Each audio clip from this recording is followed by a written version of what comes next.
Quero compartilhar uma notícia imediatamente. Marco Rubio será o próximo líder de Cuba. Bem, pelo menos foi o que Trump disse.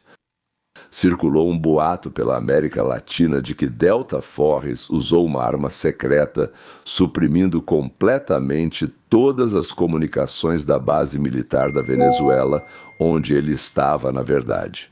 Era onde Maduro se escondia.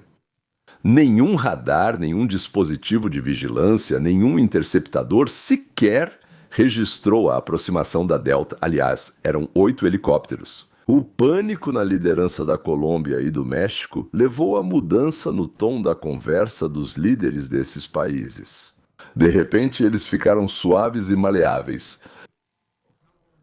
Como se nossa equipe Delta tivesse usado essa arma poderosa e misteriosa que assustou todo mundo até a morte.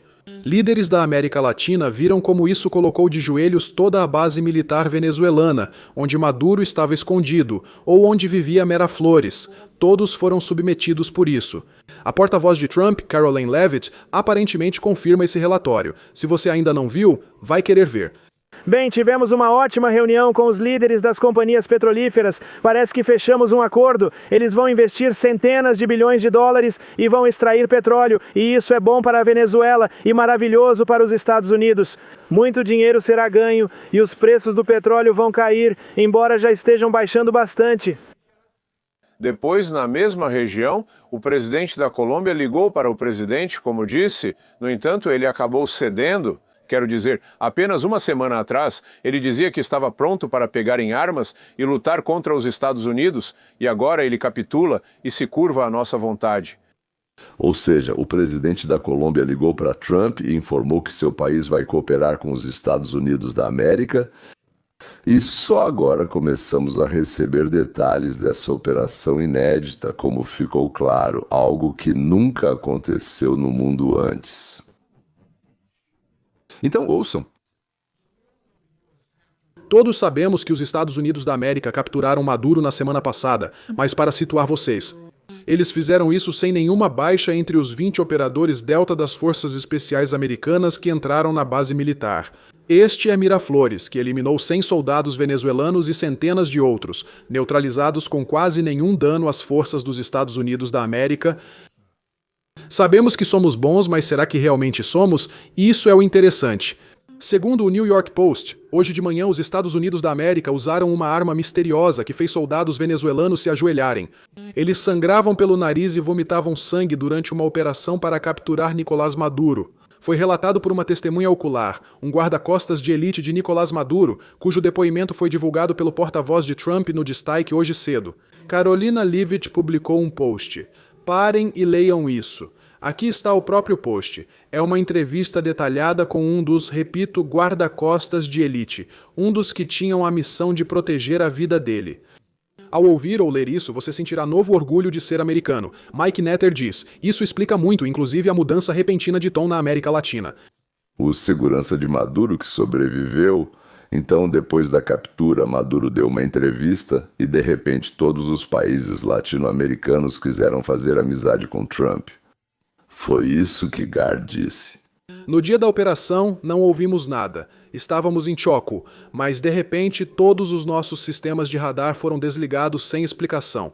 Depois vimos drones, muitos drones sobrevoando nossas posições, não sabíamos como reagir. Depois que esses drones apareceram, chegaram alguns helicópteros, mas eram muito poucos, acho que mal chegavam a 8 helicópteros. Desses helicópteros desceram poucos soldados, cerca de 20, mas eram tecnologicamente avançados e experientes. Isso não se parecia com nada do que já tínhamos enfrentado antes, e foi aí que a batalha começou. Sim, mas foi um verdadeiro massacre. Éramos centenas, mas não tínhamos absolutamente nenhuma chance.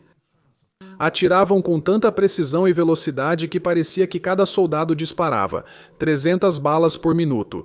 Nós simplesmente não podíamos fazer nada e as suas próprias armas elas não ajudaram em nada? Não houve nenhuma ajuda porque não era só uma questão de armas. Em certo momento lançaram algo que não sei descrever, parecia uma onda sonora forte. Senti como se minha cabeça explodisse por dentro. Todos nós começamos a sangrar pelo nariz, alguns vomitavam sangue e caímos no chão, incapazes de nos mover. E seus companheiros conseguiram resistir? Não, de jeito nenhum. Aqueles 20 homens mataram centenas de nós sem perder ninguém. Não tínhamos chance contra a tecnologia deles, contra as armas deles. Juro, nunca vi algo assim. Nem conseguimos levantar depois daquela arma sônica, seja lá o que fosse. Acha que outros na região deveriam reconsiderar enfrentar os americanos? Sem dúvida, estou avisando todos que pensam em lutar contra os Estados Unidos da América.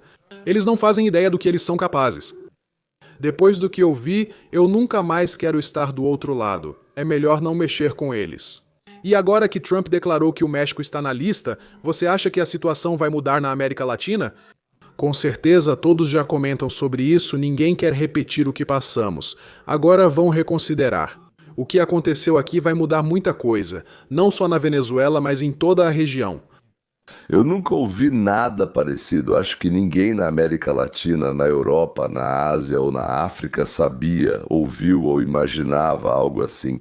Assim como a explosão de 2 bombas atômicas em Hiroshima e Nagasaki uma vez parou o avanço das tropas soviéticas para a Europa Ocidental em 1945, Stalin ficou mortalmente assustado de que os americanos pudessem alcançá-lo. Essa tomada de poder também assustou os líderes dos países que antes queriam brincar e fazer jogo duro.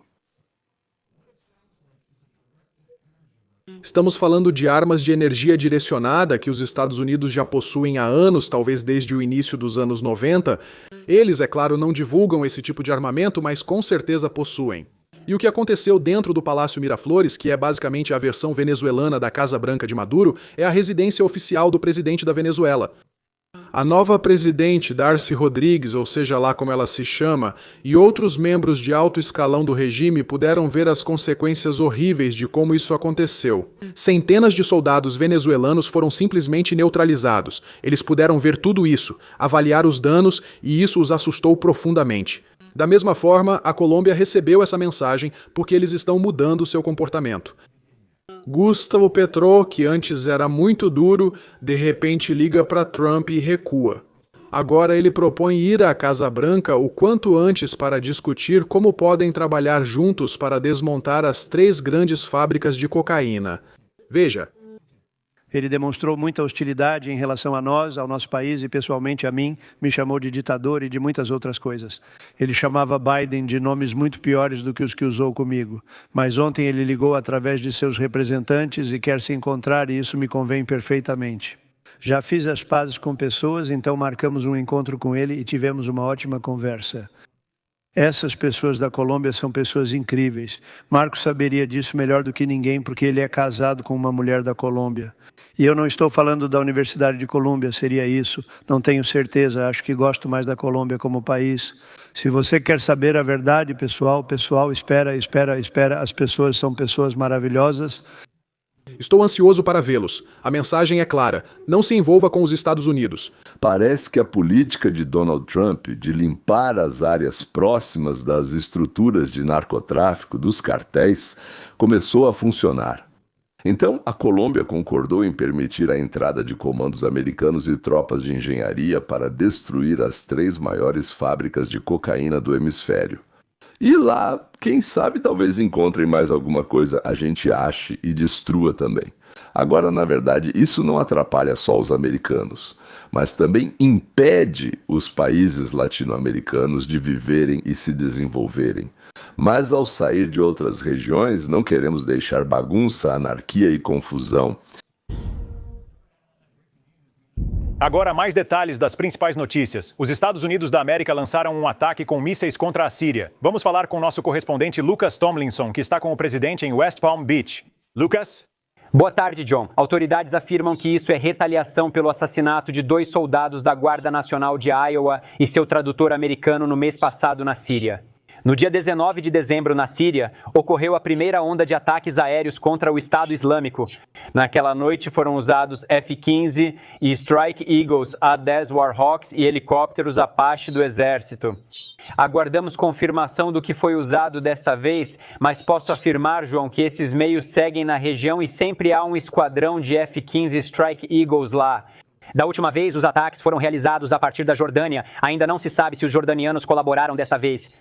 Tudo isso acontece enquanto os Estados Unidos estão trabalhando mais de perto com o governo da Síria para erradicar e destruir os remanescentes do Estado Islâmico do Iraque e da Síria.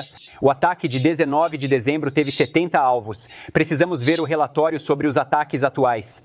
Agora nos informaram que aquelas bombas foram lançadas e alguns aviões estão retornando à base. John, não ouvimos nada hoje do presidente Trump.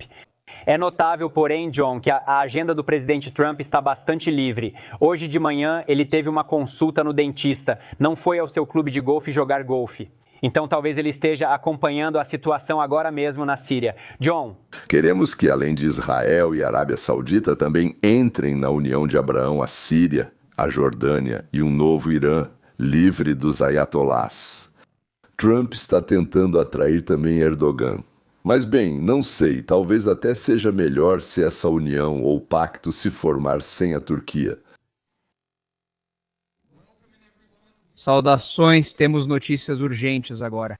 Os Estados Unidos da América, sob ordem do presidente Donald Trump, iniciaram uma campanha de bombardeio em larga escala na Síria, visando os terroristas. Marginais, IGIL, temos imagens dos ataques, temos imagens de como o IGIL está sendo completamente destruído, aniquilado e apagado da face da terra pelas Forças Armadas Americanas. Estou gravando isso em 10 de janeiro, no dia em que os ataques aconteceram, então vamos analisar em detalhes o que exatamente aconteceu. Vou mostrar para vocês as gravações dos ataques, também vamos assistir às gravações dos ataques de dezembro, quando atacamos esses canalhas. O que você acha sobre os Estados Unidos da América terem atacado o Estado Islâmico do Iraque e da Síria, lembrando ao mundo que nós paramos de brincar de jogos? As Forças Armadas dos Estados Unidos da América têm ganhado um ritmo acelerado ultimamente.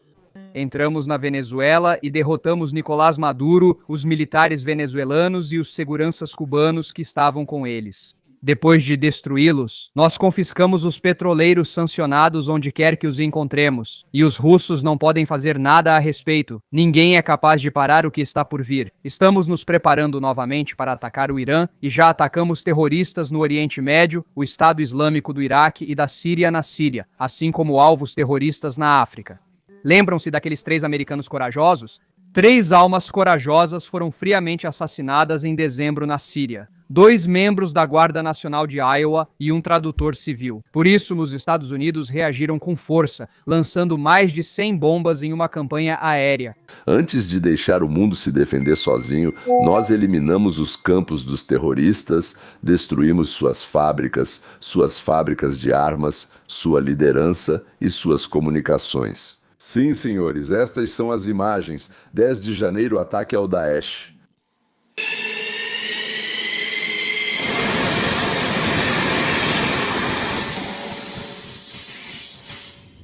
Vários caças decolando. Vários caças taxiando, aviões de ataque A-10 estão no ar, eles decolam.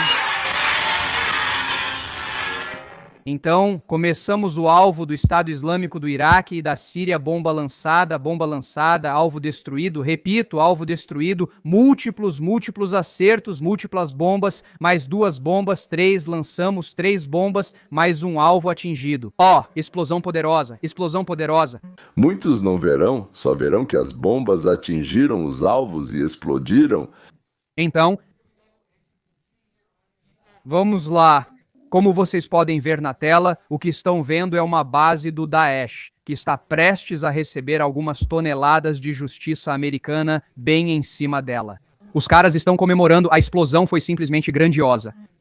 Quero que minha mensagem seja absolutamente clara para todos que estão assistindo e quero que ela seja absolutamente clara para os patriotas que assistem isso e amam a América. E quero que minha mensagem seja clara para todos que estão assistindo isso e odeiam a América. Para os canalhas que querem prejudicar nossos bravos militares, não há lugar neste planeta onde não possamos alcançá-los. Bin Laden achava que estava seguro no Paquistão. A equipe 6 das Forças Especiais foi lá e o eliminou. Nicolás Maduro achava que estava seguro se escondendo em Caracas. A Delta Force apareceu, derrotou toda a sua segurança, o capturou, colocou em um helicóptero e o trouxe de volta para os Estados Unidos da América em Bagdá. O principal líder do Estado Islâmico do Iraque e da Síria acreditava estar seguro escondido na Síria, mas a Delta o encontrou lá. O resultado? Ele morreu.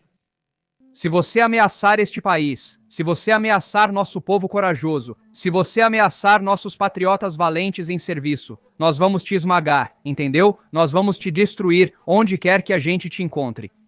É isso que os americanos sentem agora. E depois de 4 anos sufocantes com Biden, isso os enche de orgulho pelo seu país. Escute aqui, Biden. O segurança que protegia Maduro falou, e você precisa ouvir o que ele disse. Todo o clima da América Latina mudou por causa do que aconteceu na Venezuela. Agora, quando ouvimos os relatos das testemunhas oculares, daqueles que estavam lá, o soldado diz que eles não ouviram a aproximação deles.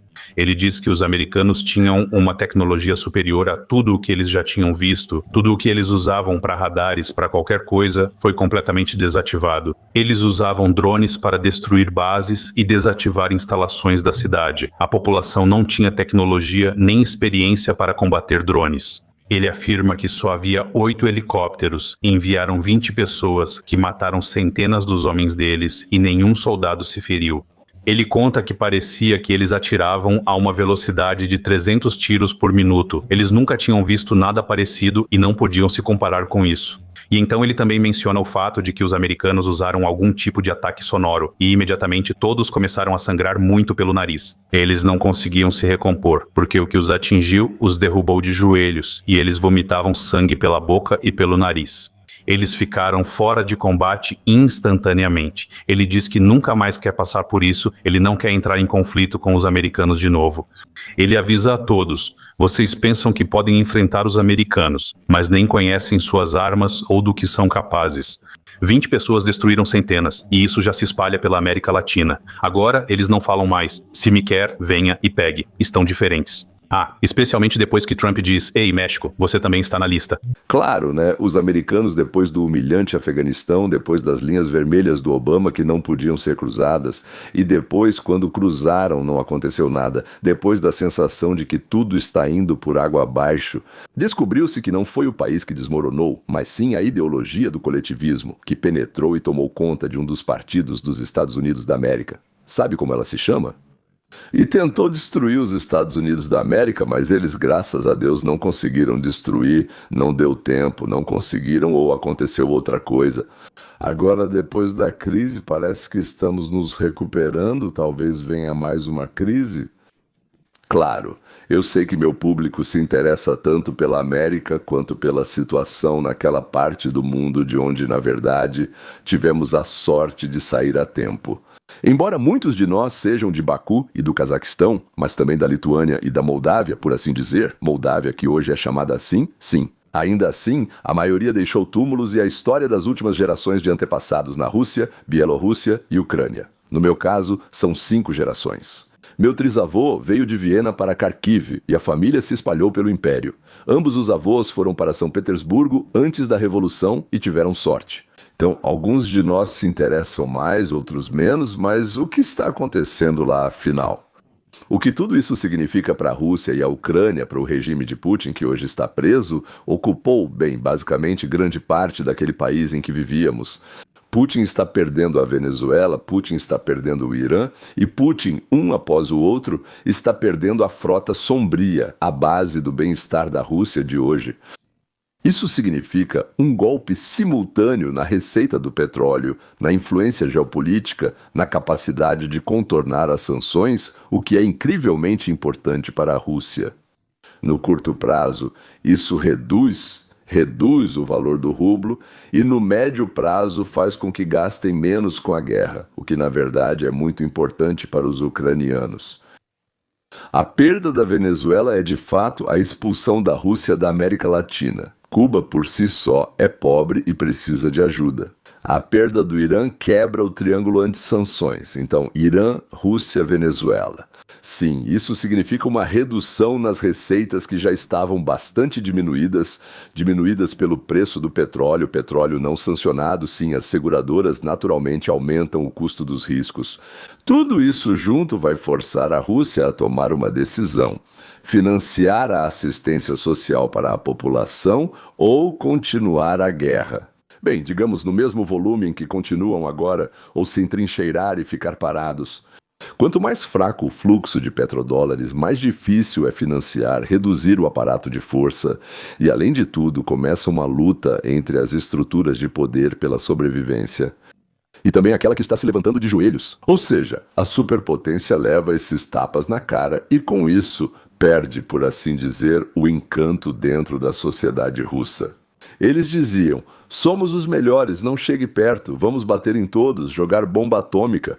Agora fica claro que não é como falavam, tudo é diferente. Além disso, a Rússia investiu bilhões de dólares na Venezuela e também no Irã, em empresas e projetos de desenvolvimento. Avançou, comprou petróleo e será que ela vai conseguir pelo menos parte de algo de volta? Não está claro porque a Rússia comprava petróleo da Venezuela, já que ela misturava com o seu, que é mais leve, enquanto o venezuelano é mais pesado. Bem, digamos assim, eu não sou especialista, só fiquei curioso por que afinal a Rússia precisa de petróleo de lá. Acontece que eles misturavam esse petróleo. Mas por quê? Talvez fosse mais fácil ou caro vender, ou por outro motivo que desconheço. Ou seja, se a Rússia vai receber algo de volta da Venezuela ou do Irã, ainda não está claro e mesmo que receba, isso pode levar anos. Mas o mais importante, provavelmente, é se os esforços coordenados dos Estados Unidos da América, ou seja, usando Irã, Venezuela, petróleo e Arábia Saudita, vão lucrar com isso, entende? Apoiar, seja, e claro, Fei, não acreditarem aqui, na verdade, como fazer isso, trilhos civis.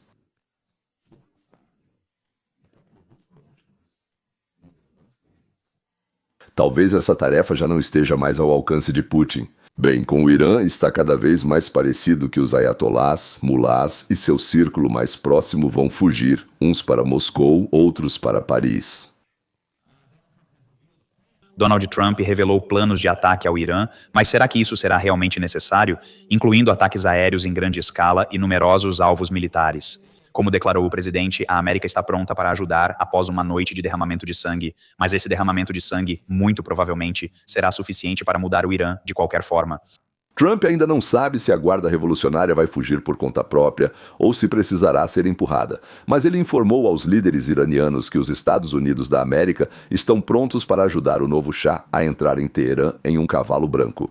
Trump também falou que se vocês atirarem na multidão, nós tomaremos medidas. Eles começaram a atirar na multidão. No Irã, quero dizer... A pedra angular de todo o terrorismo e de todas as ações contra os Estados Unidos no Oriente Médio é o Irã. Eles são aliados da Rússia, são aliados da China, foram aliados da Venezuela e nós colocamos um fim nisso.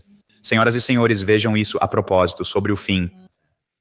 Eles acabaram de invadir o prédio da Embaixada do Irã em Londres, retiraram a bandeira do atual regime islâmico e hastearam a verdadeira bandeira dos iranianos livres, aquela bandeira com o leão no centro, em vez do símbolo jihadista do Irã.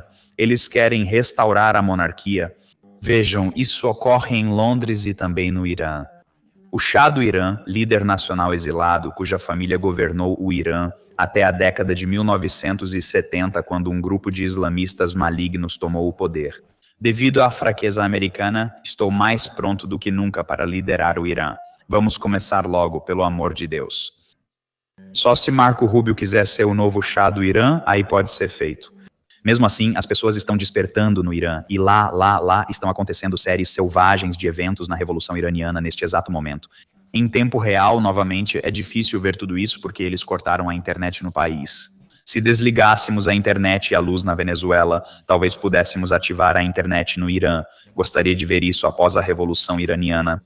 Semana passada, percebi que estamos vivenciando a história, apesar da pouca cobertura da grande mídia. Espero que isso mude. Vamos apoiar o Irã. É curioso que em nenhuma universidade europeia ou americana haja manifestações, comícios ou qualquer outro tipo de apoio à libertação do Irã dos 45 anos de fanatismo brutal, assassinato de gays, perseguição e repressão à dissidência. Os estudantes estão tão doutrinados que não querem que o Shah secular, amigo de Israel, limpe o Irã do pesadelo islâmico. Os estudantes se tornaram marxistas e o islamismo militarizado é algo com o qual eles se identificam. Aliás, também em termos de metodologia. Já o mundo livre, o livre mercado, o direito à propriedade e a proteção da propriedade são estranhos para eles e parecem injustos. Ou seja, você trabalhou, está tentando preservar o que ganhou, então dizem que você tem privilégio branco ou alguma outra besteira parecida, mais ou menos assim. E claro, as palavras-chave: aliado dos Estados Unidos da América Israel. Se Himmler e Goebbels, junto com Canaris e Eichmann, ressuscitassem e declarassem que vieram lutar contra o sionismo e, sei lá, contra o capitalismo e o imperialismo, muitos liberais iriam com entusiasmo ajudá-los a construir fornos, ou pelo menos ficariam extasiados com suas iniciativas, assim como ficaram quando o movimento de resistência islâmica queimou judeus, afinal, queimar judeus em fornos. Rasgar o ventre de mulheres grávidas e matar bebês virou moda entre a parte liberal da população dos Estados Unidos da América e da Europa.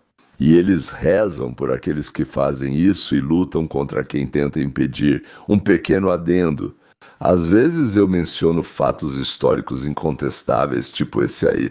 Então, até junho de 1941, a União das Repúblicas Socialistas Soviéticas, por assim dizer, tinha impresso 4 vagões de mapas detalhados de Brest até a Alemanha, mas não havia mapas de Moscou até Brest ou de Brest até Moscou.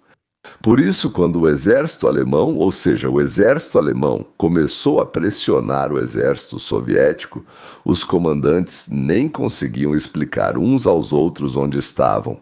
Historiadores militares, baseados nesses e outros fatos, dizem algo muito interessante. Eles afirmam que Stalin estava se preparando para atacar a Wehrmacht, e não para um ataque da Wehrmacht à União das Repúblicas Socialistas Soviéticas, como se poderia supor. Sim, assim que eu digo isso, uma dezena de patriotas começa a gritar. Ou então, se falarmos também sobre aqueles tempos, sim, há outra coisa que também provoca um clamor e gritaria inacreditáveis. Então existe uma gravação feita pelos finlandeses, ou seja, um áudio de Mannerheim com Hitler, sobre como Stalin enganou a todos, afirmando que o exército soviético era mal armado, lutava mal, tinha comandantes incompetentes e era uma bagunça.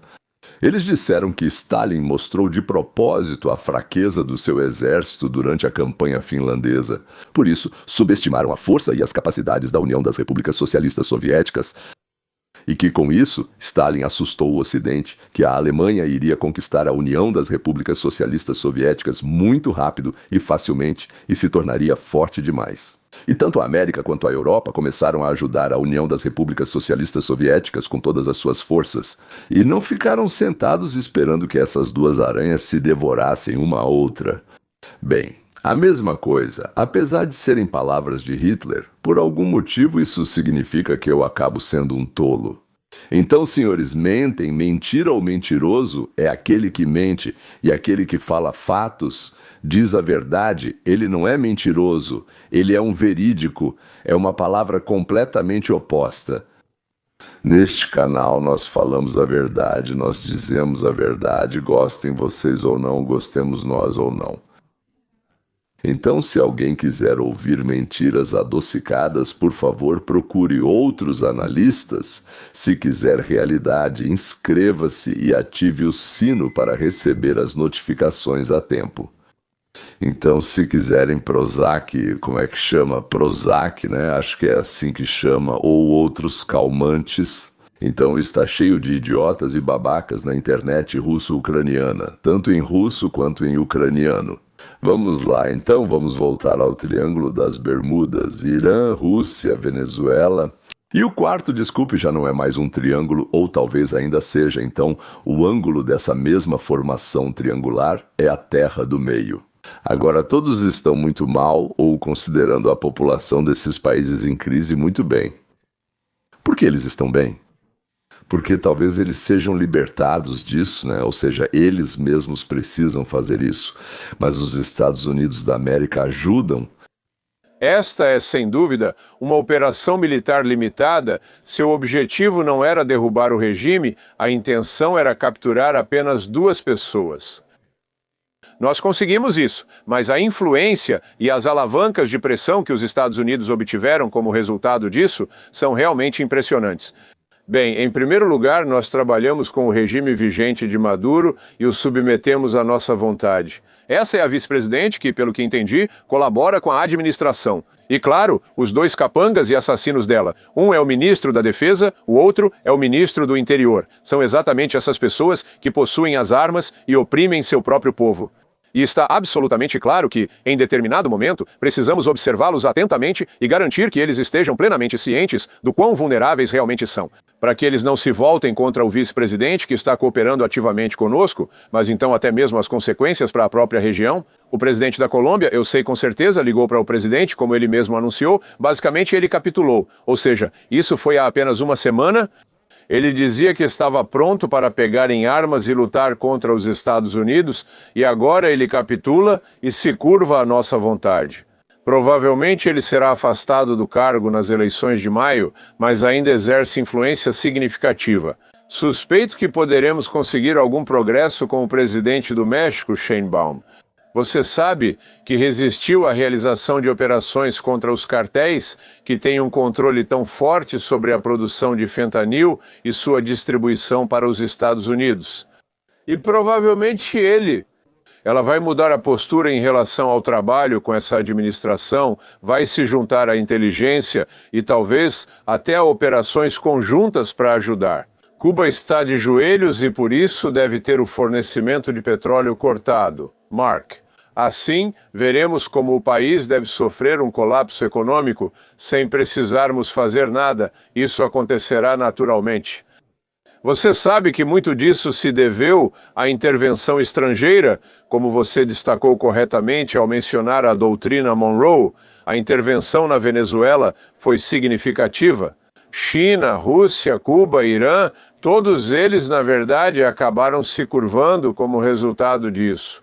E se olharmos para outros países do mundo, a influência é significativa, e isso certamente nos dá alavancagem nas relações com os iranianos, que provavelmente vamos discutir. Então, a influência global está no fato de que os adversários prestam atenção e são lembrados do poder militar que os Estados Unidos possuem. Mas mais importante ainda é como o presidente Trump usa ações militares limitadas para alcançar o objetivo de garantir paz e estabilidade. Esse foi o já conhecido por todos vocês, General Jack Keane, sobre quem já falei e mostrei várias vezes. 2 presidentes dos Estados Unidos da América não conseguiram convencê-lo a se tornar o secretário de Defesa dos Estados Unidos. Ele dirige o Instituto para o Estudo da Guerra nos Estados Unidos da América e é conselheiro independente de Trump. E para terminar, um pouco de sorriso. Trump postou na Truth Social a seguinte mensagem meio brincalhona. Então, antes disso, vou mostrar algumas fotos do Mark e depois vocês vão ouvir e ver por si mesmos. Trump. No entanto, a administração Trump, bem, eu não sei, é 1 para 1, 10 de 10, quando se trata de derrubar regimes até o momento. E você vê, Marco Rubio mostra sua veia cubana, isso funciona. Marco Rubio é uma das pessoas mais influentes do mundo. E ele deve estar empolgado com a nova, mais recente postagem do presidente Trump. Aqui onde diz que ele será o próximo presidente de Cuba. Urgente. O presidente Trump declara que Marco Rubio será o presidente de Cuba. Marco Rubio será o presidente de Cuba, diz o presidente Trump. Acho que é uma ótima ideia para Marco. O trabalho só aumenta e aumenta. É o presidente Trump que publica isso no TRUTH Social. E é claro que isso faz sentido. Esse meme aqui é perfeito. Uma enorme sequência de vitórias para a administração Trump. Com o colapso do regime iraniano, a Venezuela ficou sob domínio dos Estados Unidos. Não devemos contar vitória antes da hora, mas parece que há uma mão muito firme na Venezuela. A Rússia e a China estão em pânico, e a Groenlândia está em nossas mãos. Então, Rubio vai ter que ser ao mesmo tempo presidente da Venezuela, líder supremo do Irã, ditador de Cuba, governador de Minnesota e lorde da Groenlândia. É isso, senhores, nos vemos muito em breve, porque os acontecimentos interessantes estão, como dizem, crescendo como uma bola de neve. Até a próxima.